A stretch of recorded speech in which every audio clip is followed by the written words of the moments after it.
Hi, I'm Kara-Leah from the Yoga Lunchbox, and today I'm here with Tara Judelle. Tara is an internationally renowned yoga teacher with over 2 decades of experience in the intricacies of body movement. She's a featured teacher on Yogaglo, and at the moment, or for the last little while, she's been a teacher of no fixed abode. So welcome, Tara. Thank you. Thanks for having me. Where are we speaking to you from today? Today I'm in Whale Beach in New South Wales. So I'm in the northern beaches of Australia, of Sydney, I guess. Would you say? Yeah. Okay. Now you've just recently been in New Zealand, and I'm going to talk about that in a little while. But for those New Zealanders who may not have known you as a teacher, on your bio it says that as a teacher you focus on the discovery of embodied anatomy. Can you explain what that is to people who might not know? Yeah, so for years and years as a teacher, I realized that what I was teaching was, no matter what I said, what I was actually teaching was essentially muscle and bone. And I became introduced to this vast, comprehensive world called body-mind centering that that moves into the felt sense of everything that you are. So embodied anatomy is feeling your anatomy from the inside. So feeling your organs, feeling your glands, feeling your fluids, feeling your bones, feeling the layers of bones, feeling your endocrine system, your lymph system, your fluid system. So essentially, I think of it as taking a flashlight into your body and illuminating parts of your body in order to bring them online to your awareness. So that kind of my feeling of what yoga is for me is, how do I become more comprehensively aware? And when I realized that, I didn't, for example, feel my spleen, I started to realize by association that what I probably knew of myself was about 10% of what was possible to know about myself from the inside. So so embodied anatomy is then bringing all the parts of yourself online from the actual feeling of it. In the way that we all can feel our stomach, we feel our heart, we feel our bladder. I mean, there's, we feel our fingers, we feel our thighs, but, can we feel our gallbladder, for example? Now, for people who may be less embodied, like when we first come to yoga, for some people, even knowing where their hamstrings are can be a bit of a stretch, to use a pun. When you say, okay, I want you to feel your spleen, I would have no idea where in my body my spleen even lives. Yeah, which was exactly my experience about 5 years ago. I'd already at that point been teaching for about 8 or 9 years, and a practitioner of body-mind centering said to me, exactly, your left side is not as integrated as your right. You don't feel your spleen. Yeah. I don't even know where that is, which I was, I felt a little bit mortified, but also like, who even, there was this part of me that thought, well, do we need to know where our spleen is? Yeah, how does that matter? Yeah. And then I started to look at anatomy books and try to find as much as I could online. And just because I saw a picture still didn't mean that I felt it until I about probably 2 weeks after she initially said that to me, my spleen came online and said, "Oh, hey, how are you?" And part of the benefit of that, well, it's several fold. One is that my feeling is that when you can sense the parts of your body, the different parts of your body, they start to tip into a sense of well-being. They like to be acknowledged in the way that people like to be acknowledged, because we're all just sort of composites of cells and cell structures which make up tissues and organs and that. So when we start to acknowledge the parts of our body, I think it tips them into the sense of wellness and healing, but also it then becomes a source of support for movement. So I could, for example, in a twist, I could use the organs of my spleen, even if I didn't really know what it was, but if I knew that the whole organ substance inside of the container of my body was something that could be a support, I could use it to initiate. And then if I wanted to go deeper into it, I could use specific organs as support in the way that somebody who knows where their hamstrings are may be able to, isolate them as a way to open up into deeper movements and deeper postures. Mm-hmm. So it's a way of expanding the body vocabulary. Wow. From the inside, literally. And we all talk about yoga from the inside out, and sometimes that actually means something, and sometimes that is just words that we say. So I'm very interested in trying to expound on the things that I realized as so many years as a teacher. I said things like open your heart, but did that mean something in a way that was more textured or had more depth to it? Now, I listened to an interview you did, and you spoke about this a little bit more in depth when you said that as teachers at the front of the room, it's not the words that are giving as students the experience, it's our own embodiment. And you were talking about how, as a teacher, if you're embodying something, you actually need less words in order to transmit it. Yeah. And I mean, we experience that.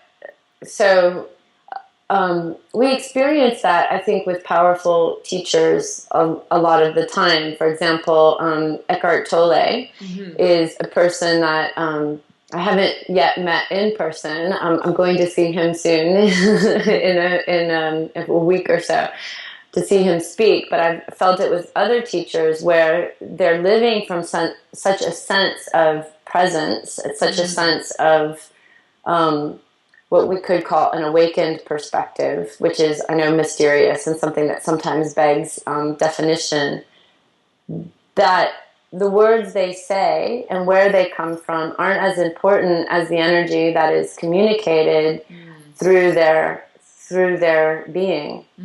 I mean, in the same way, when we look at, I'm on Whale Beach and I'm looking at the birds, there's cockatoos. I've yet to see a whale, but I'm hoping for it. When we look at things in nature, they're communicating to us without words. And with as teachers, if we're sitting in the felt sense of really anything, if we're talking about the unified space of consciousness, if we're sitting in that space, that's doing more than the words to communicate the space. And in the same way, when we talk about embodied anatomy, if I'm sitting in the space of, for example, my kidneys, that energy is transmitting, even if I'm not using the words of the kidneys. Sometimes the words can distract people from what it is we intend to say. Sometimes it can highlight. It depends on from what level of understanding we're coming from. And that's something that actually the tradition of Tantra, specifically the Tantra that is the background, the northern-based, it's called Kashmir Shaivism. It's always looked at that there's levels of, they wouldn't say embodiment, but levels of understanding. So, there's the surface level, which we could say is maybe the words. And then there's a deeper level, which is the energy behind the words. And then there's a deeper level, which is actually no words, but just the transmission. So you could say part of my interest in the journey, which, there's lots of different ways we can all, the yoga world is huge, so there's lots of things that can be interesting. But my interest is how deep can I make my own experience, and then how well can I transmit that to others? Because I'm guessing, like, for someone thinking, how on earth am I going to feel my spleen, my kidney? That sounds, that sounds impossible. But if I'm in the room with you and you're feeling your kidneys and spleen, then to me it makes sense that just the mere fact that you are doing it in front of me, that I would be able to feel that resonance, and suddenly the impossible becomes possible. Yeah, it's been happening in a lot of the rooms that I've been in, especially in the last few years, that, a room full of people who may be sitting in a position of doubt or, skepticism at the beginning, by the end of sometimes 20, 30 minutes of looking into and feeling something, I think it has huge implications. So suddenly they feel their kidneys, and then maybe their awareness starts to say, hold on, then potentially it's possible I can feel everything inside. And And for me too, part of that in sharing with yoga teachers specifically is that, okay, so then what does it mean when we actually say chakra? Like, we understand what the literature says, but how do you feel it? What is your experience of it? What does it mean when they say these are the meridians of the body in Chinese medicine? Like, that didn't come from, a magic script that fell from the sky. That was people looking into their own experience and then transcribing it for others. And I wish us to have that same investigation and recall and dialogue. Because it can't, if it's just me in my room by myself, I can come up with lots of things that I feel. But if I'm if I'm in a room with you and other people, then together we can say, "Wow, I experience it kind of in this this high frequency," or I experience it with something that has a depth, almost like a drum, or it feels like the center to me, or it feels like something that radiates out. And then we start to create a common vocabulary that I think we can recall and then also share with other people. I mean, that feels to me like the true heart of yoga teaching, when a teacher is teaching from their embodied experience. It's experiential, right? They're not teaching something they heard from somebody else and just, desiccated knowledge coming through the mind as such. Yeah, I mean, it's a stage, I think, in teaching to I think we all, when we started teaching, probably imitated our teachers because that was the best, it's exactly like children, like little kids, they're running around at 3 and 4 and they're like, I'm a fireman. It's not that they're actually a fireman, but they're imitating, something they saw perhaps on, Sesame Street or Dora the, whatever kids watch these days, Dora the Explorer is what my nieces watch. But then at a certain point, you're talking from your own experience. And what becomes interesting to me is when we're at the point where we've imitated our teachers and then we go past that and then we start to assimilate different experiences, whatever it is. If you have, you've gone to medical school and you do yoga, or you've done Chinese medicine, or you've done shiatsu or some type of healing, and there's never been a you before. There's never been someone with your experience living in your place at this day and age to start to assimilate all these different experiences from your own sense. And I think in that way we have the capacity to know more about our bodies and to perhaps advance what is known before, because we have so much access to different information to remember what's been known and to feel it from our own experience. So when you discovered this body centering approach, which taught you, how to feel into your organs and your glands and the different systems, was there a radical shift in your yoga practice? I mean, how did it impact your yoga practice? Hugely. So I am still certified as an Anusara teacher, which is an amazing and comprehensive system of yoga. And it's not that this stuff isn't somewhere in the language of Anusara, it just wasn't imparted to me in that way.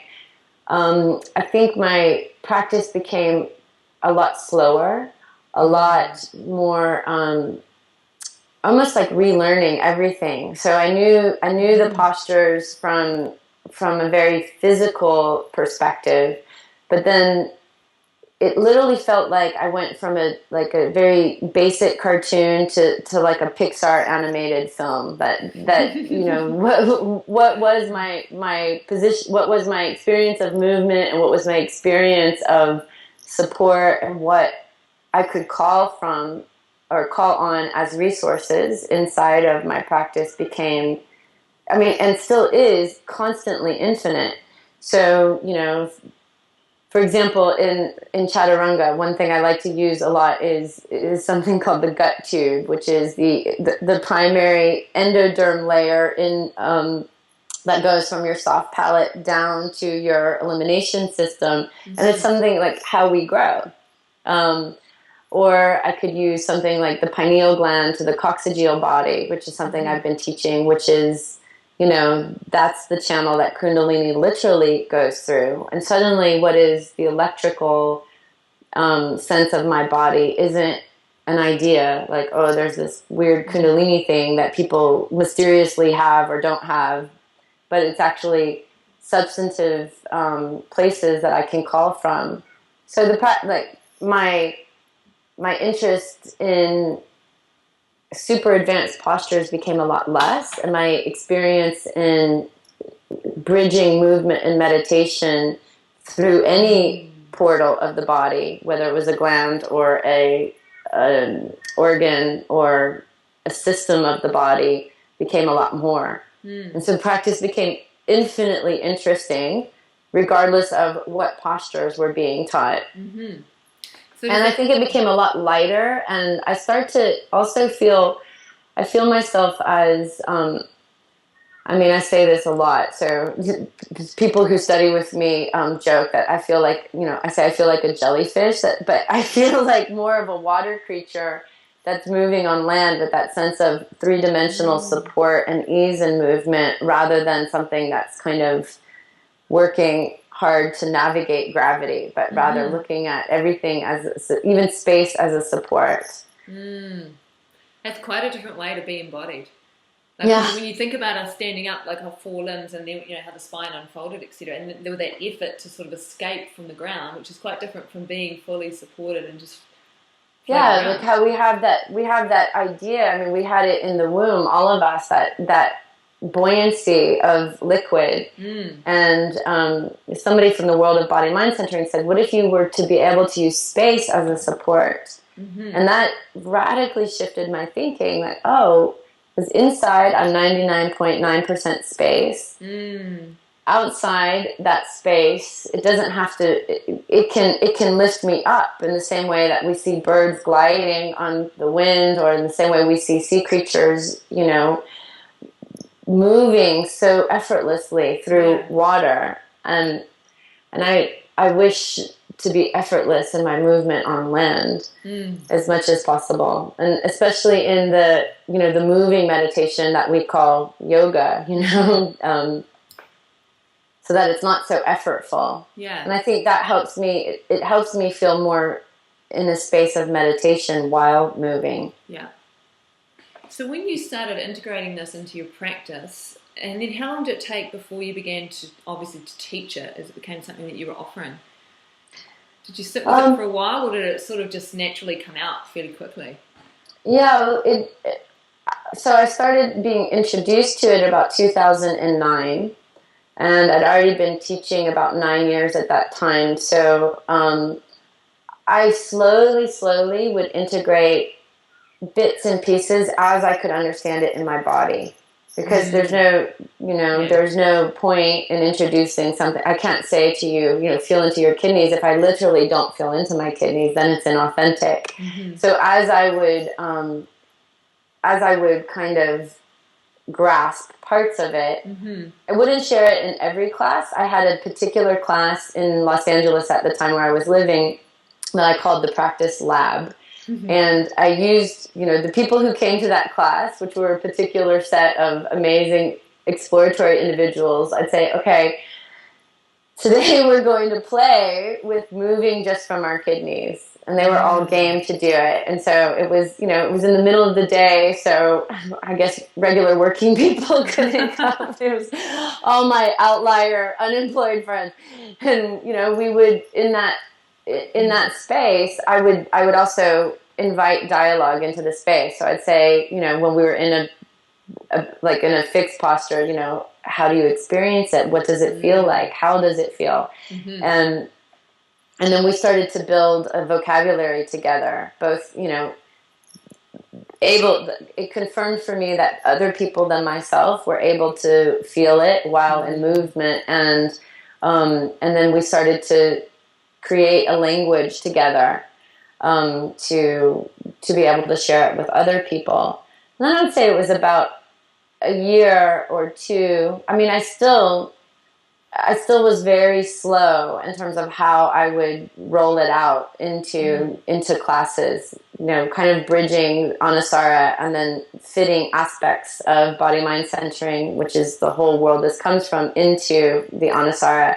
And then at a certain point, I just realized, I'm not really teaching Anusara, and I'm not really just authentically teaching body mind centering, but kind of a hybrid of the two. And that's what I'm calling embodied flow, which is what I'm offering now. So figuring out how to use the vocabulary of asana in order to present the system of body mind centering that's, often been in the world of dance and healing and other therapeutics. I would say not that it's not in yoga, just more so in the world of dance. It feels like both, like you say, bridging those worlds, but also coming back to a real heart of yoga. You think about traditionally there was this idea that, the yogi was someone who could stop their heart beating for X amount of time or be buried underground, and come up 4 hours later and be fine. So they had that full awareness of their internal bodies and the ability to control it to a degree. Yeah. So it is like coming back to a deeper heart of embodiment through the yoga practice. Yeah, and they were always interested in, and I think we are in what is this consciousness? Consciousness. In the Shiva Sutras, consciousness is self. So everything is consciousness. Therefore, everything is myself. And if I want to really know this capital S self, then from my experience, then I need to feel it, not imagine it, but experience it. Right? So it starts to make the world a very rich and tactile and pulsating, dynamic place to be, even if what that is just you inside of your body. It occurs to me a lot sometimes now I'm in beautiful nature, but often I'm inside of, in urban environments where it feels like nature's far away. And then I have what I call these dumb ahas where I say, oh, well, I guess my nature is right here. There's a whole landscape inside that I could explore for infinitely. So you've got a really solid tantric background, don't you, that informs what you do. Can you just speak for a moment what that actually gives you in terms of how your practice arises out of that, or the container it provides for what you do?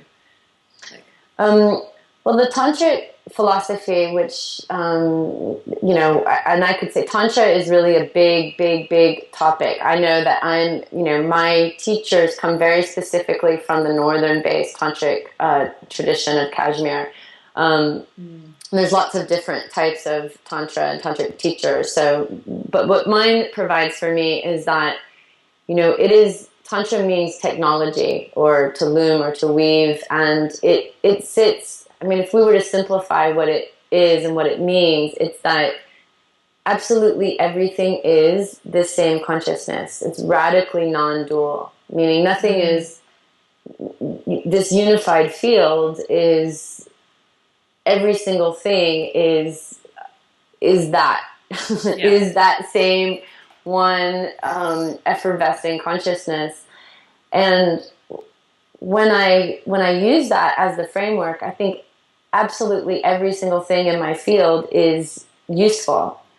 Right? It's not to say, this is good, this is bad. Like, we're not looking in that binary way, but rather, okay, this is part of the dialogue of self that is helping me get to a greater sense of being. Does that all make sense? There's a lot of words. No, this is part of the dialogue of self, which is helping me get to a greater sense of being. Yes. I think that encapsulates it beautifully. Yeah. The sense of, like you say, moving away from good or bad and realizing that it's just creating a dialogue. How you relate to that thing then informs you about your own being, doesn't it? Yes, and so, the early stages of Tantra, they would, the Tantrikas would say, okay, how, first they were trying to do crazy radical things, like if I drink mercury, does that make me immortal? No, that makes me poison. But if I can I transcend things that would normally repulse others, like meditating in the cremation ground? Yeah. And to me, it's not that I need to go so radical, but can I look at everything that comes into my experience in life as something useful for my teaching, for my own teaching of myself. So every person that comes into my field, every injury, every illness, it's it's not that this is bad or good, but this is useful. Mm-hmm. This is something that is absolutely there for my understanding. And I think it makes the entire walking around experience so three-dimensional and rich that, okay, for example, when I'm in a workshop, I just assume that every single person that comes into the room is there absolutely for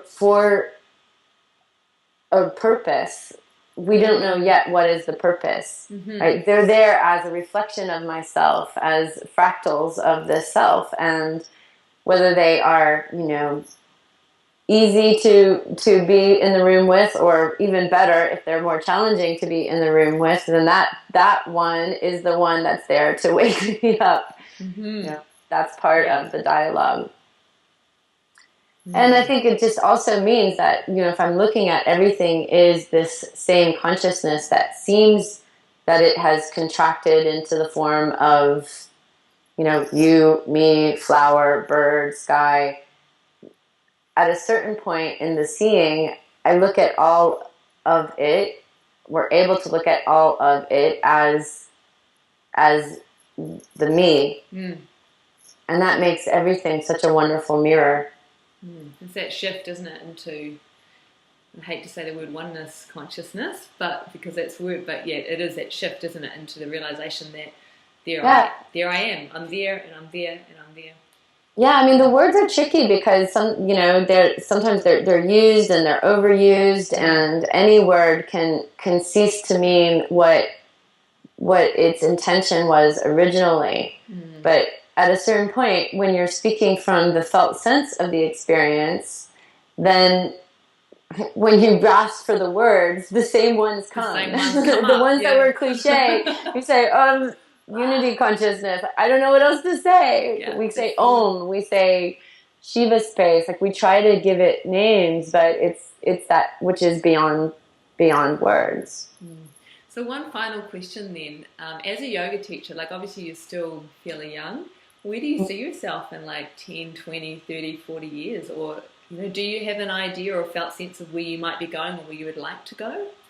Or is it just one day at a time? It's both.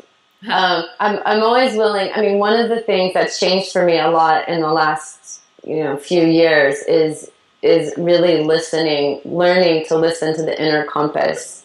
What does this want to do? That's part of the experience.